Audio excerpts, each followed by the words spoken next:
ಚಿನ್ನದ ನಾಡು ಎಂದೇ ಮತ್ತು ಶ್ರೀಗಂಧದ ನಾಡು ಎಂದೇ, ಕಾಫಿಯ ನಾಡು ಎಂದೇ, ಶರಣರ ನಾಡು ಎಂದೇ ಎಂದು ಪ್ರಖ್ಯಾತವಾಗಿರುವಂಥ ದೇಶದ 28 ರಾಜ್ಯಗಳಲ್ಲಿ ಒಂದು ರಾಜ್ಯ ಅದು ಕರ್ನಾಟಕ ರಾಜ್ಯ. ಹಾಗಾಗಿ ಈ ಕರ್ನಾಟಕ ರಾಜ್ಯದ ಬಗ್ಗೆ ಸಂಕ್ಷಿಪ್ತವಾದ ಒಂದು ಮಾಹಿತಿಯನ್ನು ತಿಳ್ಕೊಂಡ ಸ್ನೇಹಿತರೆ, ನಮ್ಮ ಒಂದು ಯೂಟ್ಯೂಬ್ ಕ್ಲಾಸಸ್ ಏನಾಗುತ್ತೆ ಅಂದರೆ ಬಣ್ಣದ ಏನಪ್ಪ ವಿಡಿಯೋ ಇರಲಿಕ್ಕಾಗತ್ತು ಮತ್ತು ಸ್ಲೈಡ್ ಇರಲಿಕ್ಕಾಗತ್ತು. ಆದರೆ ಬಣ್ಣದ ವಿಷಯಗಳನ್ನು ಕೊಡ್ತಾ ಇರ್ತೀವಿ. ನೀವು ಪ್ರಾರಂಭದಿಂದ ಇದನ್ನು ಸಂಪೂರ್ಣವಾಗಿ ನೋಡಿ. ನಿಮಗೆಲ್ಲ ಈ ಒಂದು ಕ್ಲಾಸ್ ಇಷ್ಟ ಆದರೆ ಲೈಕ್ ಮಾಡಂತ ಹೇಳ್ತಾ ಸಬ್ಸ್ಕ್ರೈಬ್ ಮಾಡಿರಿ. ಮತ್ತು ಇವತ್ತಿನ ದಿವಸ ವಿಶ್ವ ಶಾಂತಿ ದಿನ, ಸೆಪ್ಟೆಂಬರ್ 21 ಏನಾಗುತ್ತೆ ವಿಶ್ವ ಶಾಂತಿ ದಿನ. ಹಾಗಾಗಿ ಇದನ್ನು ಶಾಂತ ರೀತಿಯಿಂದ ಈ ಒಂದು ಸಂಕ್ಷಿಪ್ತವಾದ ಒಂದು ಮಾಹಿತಿಯನ್ನು, ಕರ್ನಾಟಕದ ಮಾಹಿತಿಯನ್ನು ನಾವು ಕೊಟ್ಟು ಡಿಸ್ಕಸ್ ಮಾಡೋಂತ ಹೇಳ್ತಾ, ಹಾಗಾಗಿ ಪ್ರಾರಂಭ ಮಾಡೋಣ ಸ್ನೇಹಿತರೆ ಇವತ್ತಿನ ಕ್ಲಾಸಸ್ಸನ್ನು. ಕರ್ನಾಟಕ ಹೌದ್ರಿ, ಕರ್ನಾಟಕ ಅಂತಂದರೆ ಇದು ನಮ್ಮ ದೇಶದಲ್ಲಿ ಬರುವಂಥ ಒಂದು ನಾಡು, ಒಂದು ರಾಜ್ಯ. ಇದು ಏನಾಗತ್ತಾರೆ ಕರ್ನಾಟಕ ರಾಜ್ಯ. ಇದು ಪ್ರಾರಂಭದಲ್ಲಿ ಏನಾಗುತ್ತೆ 1956ರಲ್ಲಿ ಪ್ರಾರಂಭವಾಗುತ್ತಾ.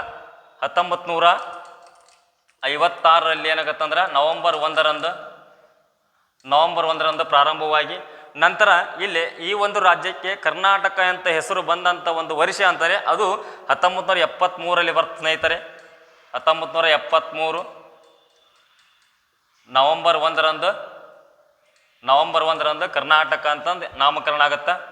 ಇಲ್ಲಿ 1956ರಲ್ಲಿ ಏನಾಗತ್ತಂದ್ರೆ ಆಗಿನ ಒಂದು CM ಯಾರಿದ್ದಂದ್ರೆ ಎಸ್ ನಿಜಲಿಂಗಪ್ಪ ಅವರು ಇರ್ತಾರೆ. 1973ರಲ್ಲಿ ಕರ್ನಾಟಕ ಅಂತ ನಾಮಕರಣವಾದ ವರ್ಷವನ್ನು ಅವಾಗಿನ ಸಮಯದಲ್ಲಿ ಇದ್ದಂಥ ಒಂದು ಮುಖ್ಯಮಂತ್ರಿ ಅಂದರೆ ಅವರು ಡಿ ದೇವರಾಜ್ ಅರಸರು. ಹಾಗಾಗಿ ನೋಡ್ಬೋದು ನಮ್ಮ ಕರ್ನಾಟಕ ಏನಾಗೈತೆ ಅಂದರೆ ಪೂರ್ವ ಮತ್ತು ಪಶ್ಚಿಮವಾಗಿ ಎಷ್ಟು ಕಿಲೋಮೀಟರ್ ಇರ್ತಂದರೆ ಇದು 400 ಕಿಲೋಮೀಟರ್ ಇರ್ತದೆ. ಪೂರ್ವ ಮತ್ತು ಪಶ್ಚಿಮವಾಗಿ 400 ಕಿಲೋಮೀಟರ್ ಒಳಗೊಂಡಿರ್ತದೆ. ಉತ್ತರ ಮತ್ತು ದಕ್ಷಿಣವಾಗಿ ಎಷ್ಟು ಕಿಲೋಮೀಟರ್ ಇರ್ತಂತಾರೆ ಇದು 750 ಕಿಲೋಮೀಟರ್ ಇರ್ತದೆ ಸ್ನೇಹಿತರೆ. 750 ಕಿಲೋಮೀಟರ್ ಇರ್ತದೆ. ಹಾಗಾಗಿ ನಮಗೆ ಗೊತ್ತಿದೆ ಇಲ್ಲಿ ಕರ್ನಾಟಕದ ಬಗ್ಗೆ ಏನಾಗುತ್ತೆ ಸಂಕ್ಷಿಪ್ತವಾದ ಮಾಹಿತಿಯನ್ನು ಏನಾಗುತ್ತೆ ಕೇಳ್ತಾ ಇರ್ತಾರೆ ಎಕ್ಸಾಮ್ನಾಗ. ಇಲ್ಲಿ ಕರ್ನಾಟಕದ ಏನಾಗುತ್ತೆ ಅಕ್ಷಾಂಶ ಮತ್ತು ರೇಖಾಂಶಗಳನ್ನು ಕೇಳ್ತಾರೆ. ಅಕ್ಷಾಂಶ ಮತ್ತು ರೇಖಾಂಶಗಳು, ಅಕ್ಷಾಂಶ ಗೊತ್ತಿದೆ ನಿಮಗೆ. ಇಲ್ಲಿ ಪೂರ್ವ ಮತ್ತು ಪಶ್ಚಿಮವಾಗಿ ಎಳೆದಿರುವ ಒಂದು ಕಾಲ್ಪನಿಕ ರೇಖೆಯನ್ನು ಅಕ್ಷಾಂಶ ಎಂದು ಕರೀತಾರೆ. ಈ ಅಕ್ಷಾಂಶ ಏನಾಗುತ್ತೆ ಅಂದ್ರೆ ನಮ್ಮ ಕರ್ನಾಟಕದ ಅಕ್ಷಾಂಶ ಎಷ್ಟಿದೆ ಅಂತಂದ್ರೆ 11.31ರಿಂದ 15.45 ಏನಾಗತ್ತಂದ್ರೆ ಒಂದು ಉತ್ತರ ಅಕ್ಷಾಂಶವಾಗಿರುತ್ತದೆ. ಹಾಗಾಗಿ ನಾವು ರೇಖಾಂಶ ನೋಡ್ಬೋದು. ರೇಖಾಂಶ ಏನಾಗೈತೆ ಅಂದ್ರೆ ಇದು 74.12ರಿಂದ ಹಿಡ್ಕೊಂಡು 78.40 ಏನಾಗತ್ತಪ್ಪ ಅಂದ್ರೆ ಇದು ಪೂರ್ವ ರೇಖಾಂಶವಾಗಿರ್ತದೆ. ನಮ್ಮ ಕರ್ನಾಟಕದ ಇದು ರೇಖಾಂಶ. ಹಾಗಾದ್ರೆ ನಮ್ಗೆ ಗೊತ್ತಿದೆ ಕರ್ನಾಟಕ ರಾಜ್ಯದಲ್ಲಿ ಎಷ್ಟು ಜಿಲ್ಲೆಗಳಂತಂದ್ರೆ ಅದು 31 ಜಿಲ್ಲೆಗಳು. ಎಷ್ಟು 31 ಜಿಲ್ಲೆಗಳು ಏನಾಗುತ್ತೆ ಕರ್ನಾಟಕದ ಜಿಲ್ಲೆಗಳದವು. ಹಾಗಾಗಿ ಈ ಜಿಲ್ಲೆಗಳ 31 ಜಿಲ್ಲೆ ಒಳಗೊಂಡ್ರೆ ತಾಲೂಕುಗಳ ಸಂಖ್ಯೆ ಅಂತಂದ್ರೆ 238 ತಾಲೂಕುಗಳದವು. 238 ತಾಲೂಕುಗಳು. ಇದರ ಕರ್ನಾಟಕದಲ್ಲಿ ಕಂದಾಯ ವಿಭಾಗಗಳ ಸಂಖ್ಯೆ ಅಂದ್ರೆ 4 ಅದಾವ್ರಿ. ಕರ್ನಾಟಕದಲ್ಲಿ ಕಂದಾಯ ವಿಭಾಗಗಳ ಸಂಖ್ಯೆ 4 ಅದಾವು. ಉಪ ಕಂದಾಯ ವಿಭಾಗಗಳು ಅಂತಂದ್ರೆ 52 ಅದಾವು. ಉಪ ಕಂದಾಯ ವಿಭಾಗಗಳು 52 ಅದಾವು. ಹಾಗ ಏನಾಗ ಹೆಚ್ಚಿನ ಮಾಹಿತಿ ಗ್ರಾಮ ಪಂಚಾಯತಿಗಳ ಸಂಖ್ಯೆ ಅಂದರೆ 6022 ಅದಾವ್ರಿ. 6022 ನಮ್ಮ ಒಂದು ಕರ್ನಾಟಕದಲ್ಲಿ ಗ್ರಾಮ ಪಂಚಾಯತಿಗಳ ಸಂಖ್ಯೆ. ಹಾಗಾದ್ರೆ ಇನ್ನೂ ಏನಾಗತ್ತಾರೆ ಮಾಹಿತಿ ತಿಳ್ಕೊಬೇಕಾದ್ರೆ ಕರ್ನಾಟಕದಲ್ಲಿ ಹಳ್ಳಿಗಳ ಸಂಖ್ಯೆ ಮತ್ತು ಗ್ರಾಮಗಳ ಸಂಖ್ಯೆ ಅಂತಂದ್ರೆ 29,340 ಏನಾಗತ್ತ ನಮ್ಮ ಕರ್ನಾಟಕದಲ್ಲಿ ಗ್ರಾಮಗಳ ಸಂಖ್ಯೆ ಅದಾವು. ಹೌದ್ರಿ. ಹಾಗಾಗಿ ನಮ್ಗೆ ಗೊತ್ತಿದೆ ಈ 31 ಜಿಲ್ಲೆಗಳಲ್ಲಿ ಅತಿ ದೊಡ್ಡ ಜಿಲ್ಲೆ ಅಂತ ಕೇಳ್ತಾರೆ. ಅತಿ ದೊಡ್ಡ ಜಿಲ್ಲೆ ಬೆಳಗಾವಿ. ಅತಿ ದೊಡ್ಡ ಜಿಲ್ಲೆ ಬೆಳಗಾವಿ ಅಂತ ನೋಡ್ಬೋದ್ರಿ. ಅತಿ ಚಿಕ್ಕ ಜಿಲ್ಲೆ ಅಂದ್ರೆ ಏನಾಗತ್ತಾರೆ ಬೆಂಗಳೂರು ನಗರ ಆಗಿರ್ತ್ರಿ. ಅತಿ ಚಿಕ್ಕ ಜಿಲ್ಲೆ ಬೆಂಗಳೂರು ನಗರವಾಗಿರ್ತ. ಹಾಗಾದ್ರೆ ನಮ್ಗೆ ಗೊತ್ತಿದೆ ಇಲ್ಲಿ ಒಂದು ಗಡಿ ರೇಖೆಗಳನ್ನು ಕೇಳ್ತಿರ್ತಾರೆ ನಮ್ಮ ಕರ್ನಾಟಕ ಮತ್ತು ಬೇರೆ ಬೇರೆ ರಾಜ್ಯಕ್ಕೆ. ಅಲ್ಲಿ ಬಂದಾಗ ಏನಾಗುತ್ತಾರ ಇಲ್ಲಿ ಪೂರ್ವಕ್ಕೆ ಒಂದು ರಾಜ್ಯ ಇರ್ತದೆ, ಹೌದಾ, ದಕ್ಷಿಣಕ್ಕೆ ಒಂದು ರಾಜ್ಯ ಒಳಗೊಂಡಿರ್ತದೆ. ಇಲ್ಲಿ ಉತ್ತರಕ್ಕೆ ಒಂದು ರಾಜ್ಯ ಒಳಗೊಂಡಿರ್ತದೆ, ದಕ್ಷಿಣಕ್ಕೆ ಒಂದು ರಾಜ್ಯ ಒಳಗೊಂಡಿರ್ತದೆ, ಪೂರ್ವಕ್ಕೆ ಒಂದು ರಾಜ್ಯ ಹೌದಾ ಒಳಗೊಂಡಿರ್ತದೆ, ಇಲ್ಲೇ ಈ ಪಶ್ಚಿಮಕ್ಕೆ ಕೂಡ ಒಂದು ಒಳಗೊಂಡು.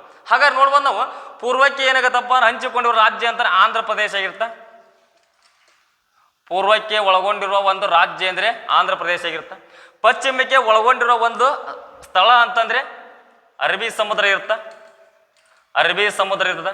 ಹಾಗಾದ್ರೆ ಇಲ್ಲಿ ಉತ್ತರಕ್ಕಿರುವ ಒಂದು ರಾಜ್ಯ ಅಂದರೆ ಮಹಾರಾಷ್ಟ್ರ ಸ್ನೇಹಿತರೆ. ದಕ್ಷಿಣಕ್ಕೆ ಇರುವ ಒಂದು ರಾಜ್ಯ ಅಂತಂದರೆ ತೆಲಂಗಾಣ. ದಕ್ಷಿಣಕ್ಕಿರುವ ಒಂದು ರಾಜ್ಯ ಅಂದರೆ ತೆಲಂಗಾಣ. ಹಾಗಾದರೆ ಇಲ್ಲಿ 4 ದಿಕ್ಕುಗಳಿಗೆ ಏನಾಗತ್ತಂದ್ರೆ ಒಂದೊಂದು ರಾಜ್ಯಗಳು ಬಂದವು. ಈಗ ಇನ್ನು 4 ಉಪದಿಕ್ಕುಗಳದವು.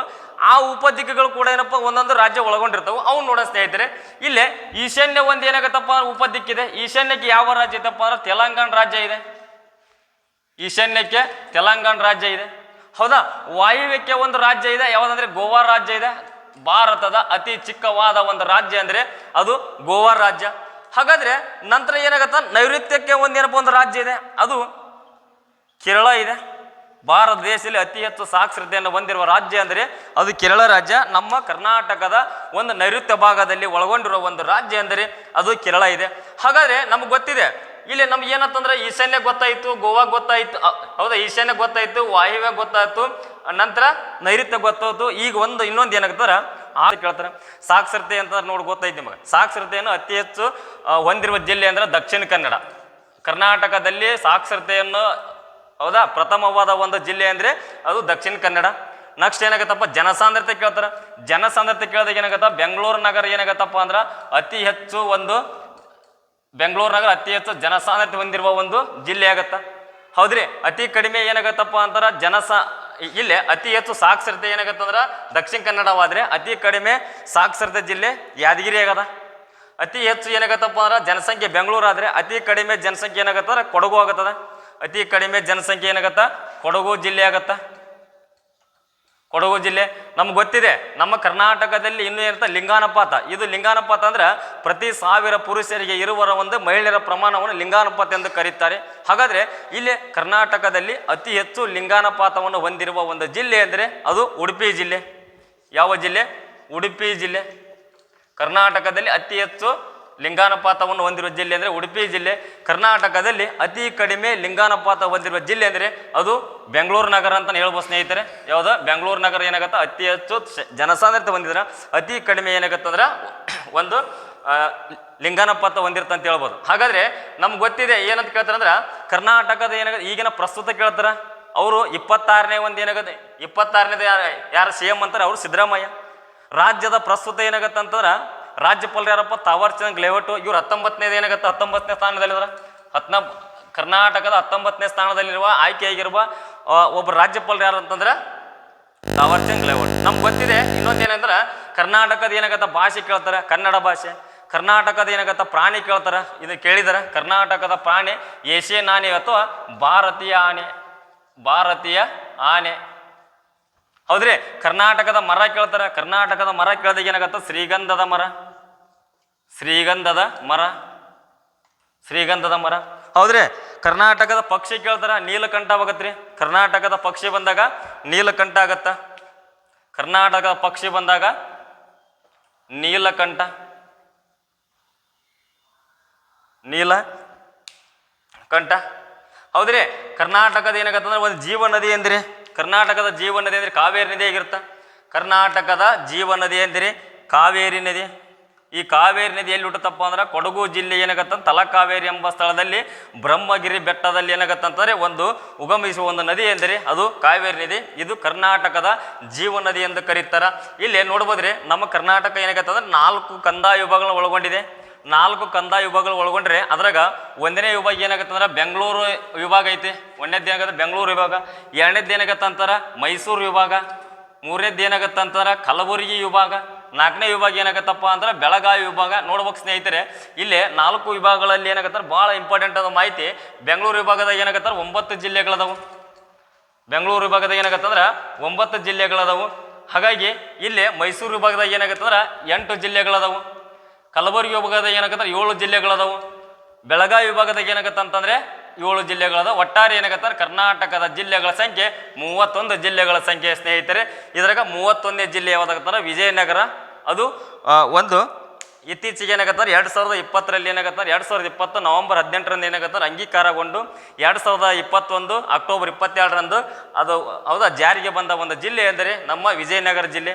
ಹೌದಾ? ಇಲ್ಲಿ ಗೊತ್ತಿದೆ ನಮ್ಮ ಕರ್ನಾಟಕದ ಇನ್ನೊಂದು ಏನಪ್ಪ ಮಾಹಿತಿ ಅತಿ ಹೆಚ್ಚು ಏನೇನು ಒಳಗೊಂಡಿದೆ, ಅತಿ ಹೆಚ್ಚು ಏನೇನಿಲ್ಲ. ನಮ್ಮ ಕರ್ನಾಟಕದ ಅತಿ ಹೆಚ್ಚು ಏನಾಗತ್ತ ಎಕ್ಸಾಂಪಲ್ ಏನಾಗತ್ತಂದ್ರೆ ಅತಿ ಹೆಚ್ಚು ಅರಣ್ಯ. ಅತಿ ಹೆಚ್ಚು ಅರಣ್ಯವನ್ನು ಹೊಂದಿರುವ ಜಿಲ್ಲೆ ಕೇಳ್ತಾರೆ.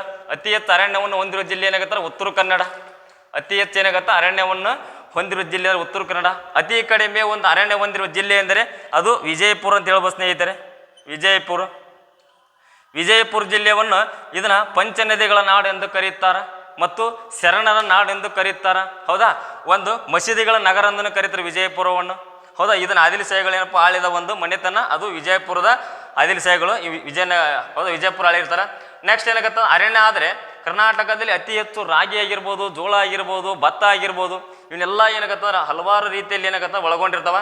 ಇವನು ಬೇರೆ ಬೇರೆ ಏನಪ್ಪ ಅಂದ್ರೆ ಜಿಲ್ಲೆ ಒಳಗೆ ಬೇರೆ ಬೇರೆ ರೀತಿಯಲ್ಲಿ ಒಂದು ಬೆಳೆಗಳನ್ನಾಗಿರ್ಬೋದು ಎಲ್ಲವೂ ಏನಾಗತ್ತಂದ್ರೆ ಅಧ್ಯಯನ ಮಾಡ್ತಾ. ಹೌದಾ, ಎಲ್ಲ ಏನಪ್ಪ ಬೆಳೀತಾ ಇರ್ತಾರ.